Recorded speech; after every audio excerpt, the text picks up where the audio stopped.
pretty good army composition, so this is really going to come down to whether iNsoLence can make use of those sentries, use some guardian shields and some force fields. He does have those immortals, so those should be able to trap those roaches fairly well. So some average force fields, I think. Kind of just playing defensive, causing aTnXLord to have to split up. He's just going to fall back, wait for those force fields to fall, and come in here and attack. He's got more than enough sentries to throw down some great force fields. And he's just kind of throwing it right in the middle of the army, causing aTnXLord to fall back. I really like aTnXLord not trying to attack into the force fields. He's just falling back, making him be wasted. This is buying iNsoLence time to make some more units. He really needs to fall back to these photon cannons to allow them to do some damage. No guardian shields yet. Oh, there we go. There's the guardian shield. Definitely need that. Stalker's coming out. Really good. Just throwing force fields all over the place. Now, aTnXLord has been doing quite a bit of damage over here on the right. He took out all the zealots and a little couple of the sentries, but the two colossus are out right now. They do not have the attack upgrade or the range upgrade, but they're still doing quite a bit of damage. If he can push to keep the pressure on here, aTnXLord maybe will wrap it up right now, but no, those forward warp gates kicking in, making some zealots, and these slow hydras are getting into the game, dealing some damage, but it looks like iNsoLence is going to be able to fight this off. And aTnXLord not looking in too hot of a position right now. So the food count is 94 for aTnXLord to 71 for our blue player. So I'm still making Colossus. He hasn't started that thermal lance upgrade. Actually getting the attack 1 upgrade, so that's going to be very key for him. He's on his third base now. His third base is about halfway saturated.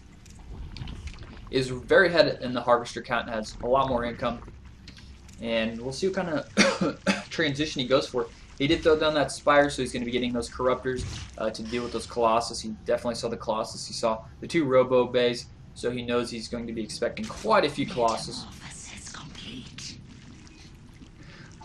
So aTnXLord has just been doing a pretty decent macro, throwing down 2 evolution chambers, getting that 1 armor upgrade and 1 missile attack upgrade, because he's going with the mostly a roach hydra army thus far.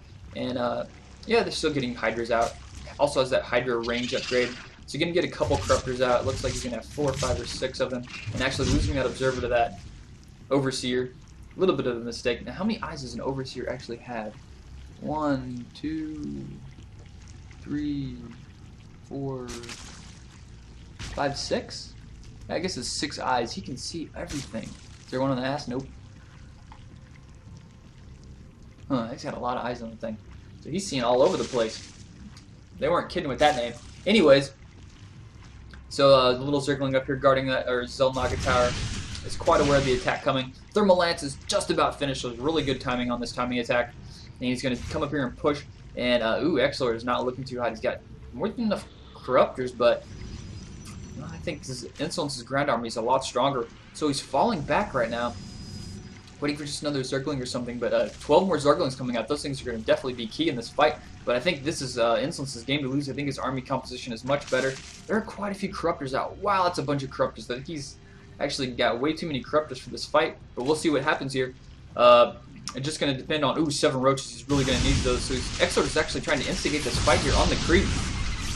Those corruptors kind of just slaughtering those colossus. And those colossus not actually dealing as much damage as I thought they were going to be able to do here. But those corruptors are now completely useless. But iNsoLence feeling a little ineffective is going to fall back. So I think that was one of the key fights that aTnXLord had to win right there. And the mass number of corruptors he had just completely killed those colossus before they could deal any damage. And even though I think aTnXLord had the weaker ground army, the number of corruptors just killed those colossus so fast, those that they weren't able to deal enough DPS to make them worthwhile. So it wouldn't surprise me if he just doesn't make any more colossi, he just sticks to immortals, and that looks like what he's doing here. He's getting 2 immortals out. He hasn't seen many hydras, he's just seen the roaches, so immortals will be pretty good against that, and it'll completely make corruptors useless. So he's going to try and push out here.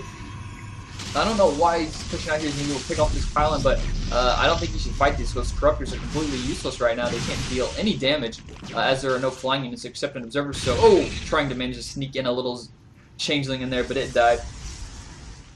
I'd like to know where they get their costumes from. Those things are great. But anyway, producing a couple hydras, getting that 2-2 armor upgrade, or actually level 2 armor upgrade and a level 2 ranged attack upgrade. Already on his 4th base, so aTnXLord so macroing pretty well. If you check the economy, he's still very far ahead in his harvester count. So XLord doing pretty well, and it looks like he's teching into a lair, or actually, sorry, hive. More than likely, he'll be getting ultralisks here fairly soon.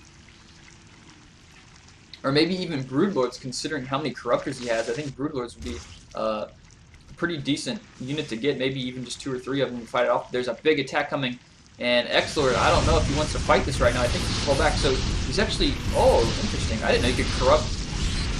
Huh. I totally never thought of that. I didn't know you could corrupt units that weren't colossus.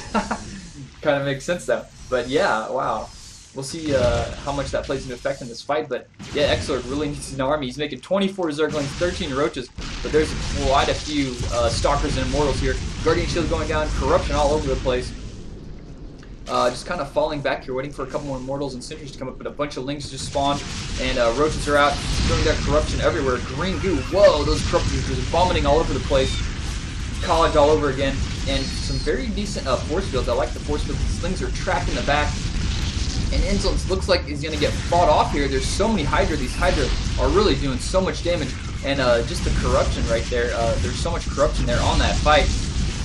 So many corruptors, these Hydras are just pushback Hydra on creep are just so effective. And iNsoLence being forced to fall back, he's using so many units in this retreat. It's not looking good for him. He does have this gold up, so he has pretty good economy. Our purple player XLord hasn't taken that gold yet, but I expect he's going to be doing that pretty soon. Throwing down a couple photon cannons for some defense. But actually, there we got. Oh, there's this greater spire morphing, so he's actually going to be getting some broodlords.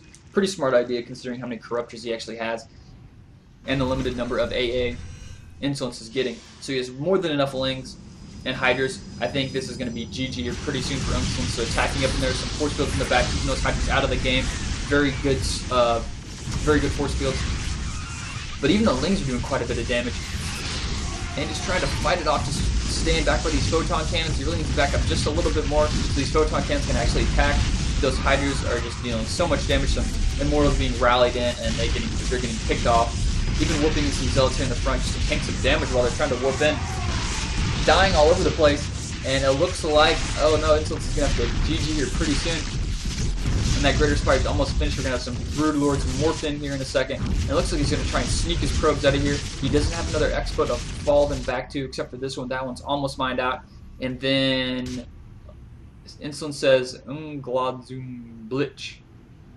Not quite sure what that means. If anybody speaks, I guess that's German, post it in the comments because I'd like to know what that means. I'm pretty sure that is a GG. But anyway, 2-1, XLord ends up winning with 2 7 pools. Not outright the second game, but actually winning 2-1. And he's going to move on. So congratulations to XLord, and I'll see you guys later.